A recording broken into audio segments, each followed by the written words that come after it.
Today in courtrooms across this nation, there are prosecutors using eloquent arguments and elaborate evidence to convince judges and juries that the defendants they're seeking to prosecute are actually guilty. They're impeccably dressed, they're eloquent in their words, they're compelling even in just their stature. The courtroom treats them as higher than human, and they're amazingly prepared to do the job that they're there to do. What's more, they're there to convince people who either already are experts in the law, like judges are, or have the availability of experts like judges to tell them what all these legal terms mean and the consequences of making a decision and the concepts that they're wrestling with. So you have a highly skilled individual doing a very specific job, speaking to people who are very prepared to hear what he has to say. In short, in the Canadian legal system, the special prosecutor is a modern marvel. They're highly effective, and the conviction rate is very high. When Christians are out on the street and they're witnessing of God, they're not in quite the same situation. They may not be as prepared. They may not be as eloquent. They're probably not as impeccably dressed, and they may not be recognized as experts by the people around them. They may be all by themselves, at least as far as their friends concerned. And what's more, they're not there to convince experts. They're there to convince somebody who thinks that they're lying. They're there to talk to somebody and help them see that they're guilty and they need to plead guilty. So we need a special prosecutor who's not of this world. We need a supernatural special prosecutor, and thank God we have him. Welcome to another episode of A Christian in Canada Presents.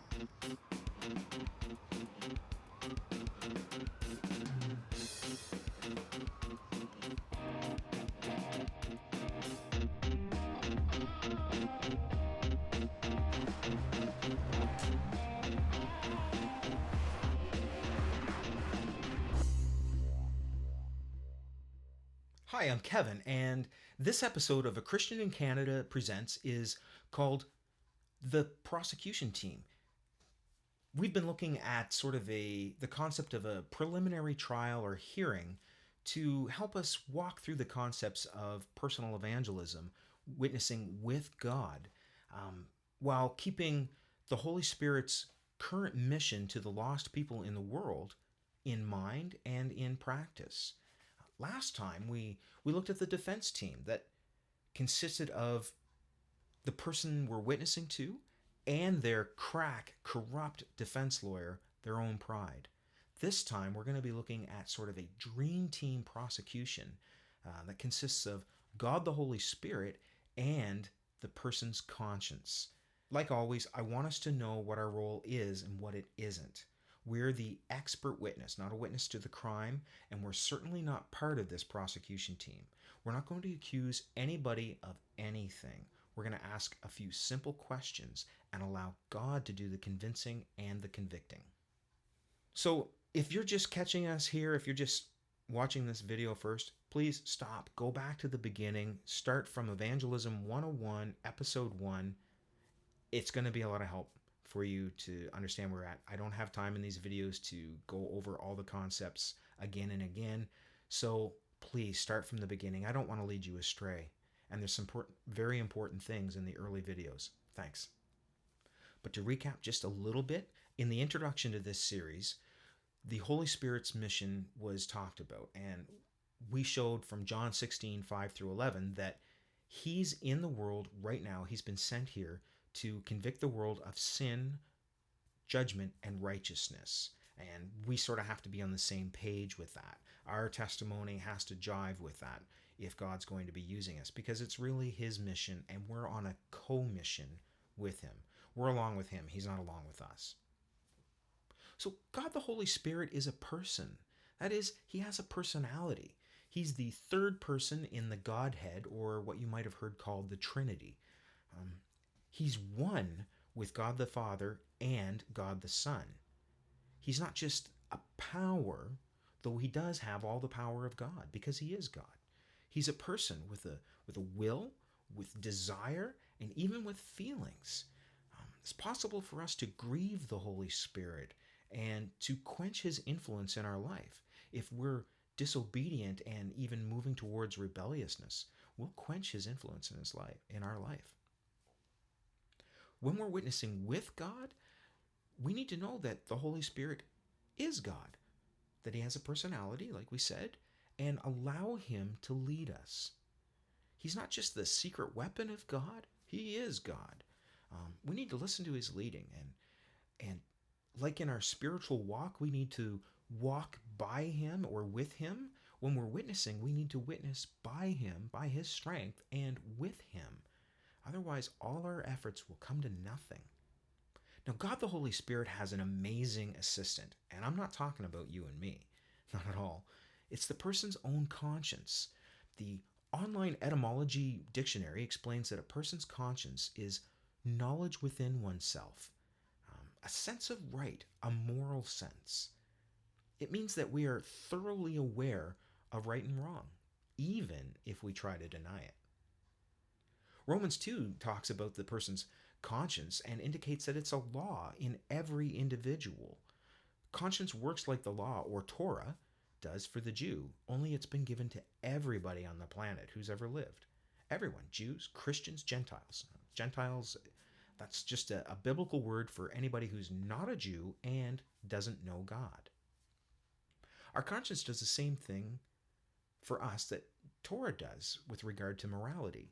It shows us what's right and wrong. It reveals God's righteousness and explicitly explains to us that we've fallen short of his perfect righteousness, that our supposed righteousness is merely filthy compared to God's perfect, pure, clean righteousness.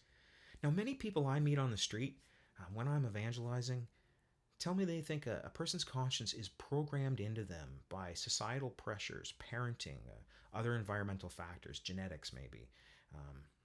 Lots of things are brought up. And they're sure, most people are sure, it's not an impartial judge given by God. And this idea really goes hand in hand with the idea that there's no universal morality, no universal truth, no single standard of right and wrong.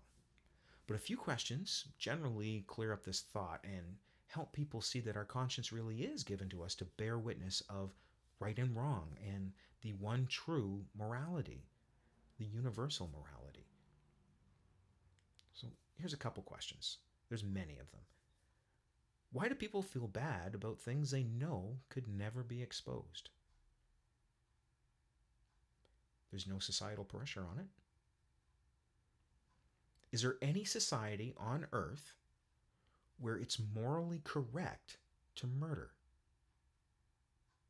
I'm not talking about capital punishment. I'm not talking about war. I'm talking about murder.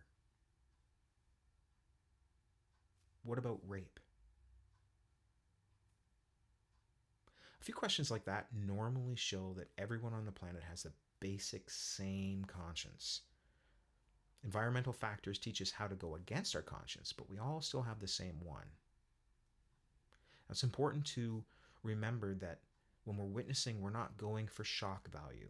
These questions can be shocking, but they're designed to put a person outside of themselves, outside of their own circumstance, and really see that the world is universal. It's not right to steal anywheres on the planet. There's nobody that thinks that's morally correct. There are people that get away with it, who go against their conscience, who subdue their conscience in order to do what they desire.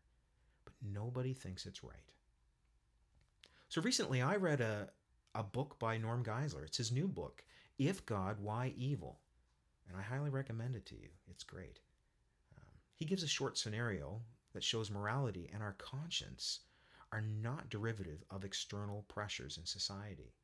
It's internal to us. It's been given to us. I'm going to change it up a little bit because I don't want to plagiarize him. But what is more morally offensive to you? The person who unintentionally, through no intentional fault of their own, mistakenly crashes their truck into your 1959 classic Chevy, completely ruining it.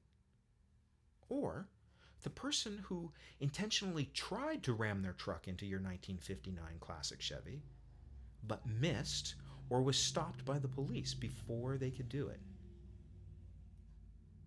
It's absurd to be morally offended at the person who did something unintentionally. It was an accident. You might get angry about your loss. You might be angry. You might be upset. Um, but in the end, you have no justified moral offense with this person and their actions. However, the person who intended to damage your property, who tried to, that person is greatly offensive to us. They meant to do harm.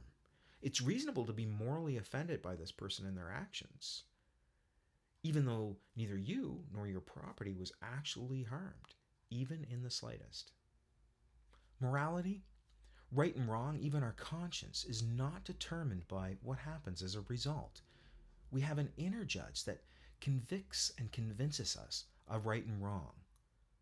Even though no one got hurt, you know beyond the shadow of a doubt that it was wrong, even evil, for the person to intentionally try to crash into your car. When we're witnessing with God, we ask questions about the person's moral performance. Do they tell lies? Do they lust? Do they cheat? Do they steal? Do they want to do any of these things? Do they think they could stop for the rest of their life if they tried? I have a few go-to questions because I'm comfortable with them. In the end, however, the point is to ask the person about sin and allow God to use their own conscience to judge that sin, even their secret sin that they would never dare tell you and you'd probably never think to ask about. Unlike the prosecutors in Canadian courtrooms, we don't have to be amazing lawyers, influential, eloquent, well-dressed. We just need to ask a few simple questions and let God, the Holy Spirit, use the person's own conscience to show them that they have in fact fallen short of God's perfect righteousness, that they will be judged in perfect righteousness and justice, and they will be held accountable for eternity. We really have very little to do. It's not on us. It's not about us. It's a great thing that we have the ultimate dream team for the prosecution, and we can rely on him. Next time, we're going to take a look at the judge of the universe, God the Father, and the main exhibit of our preliminary hearing, Jesus Christ himself. Until then, I'm a Christian in Canada. What about you?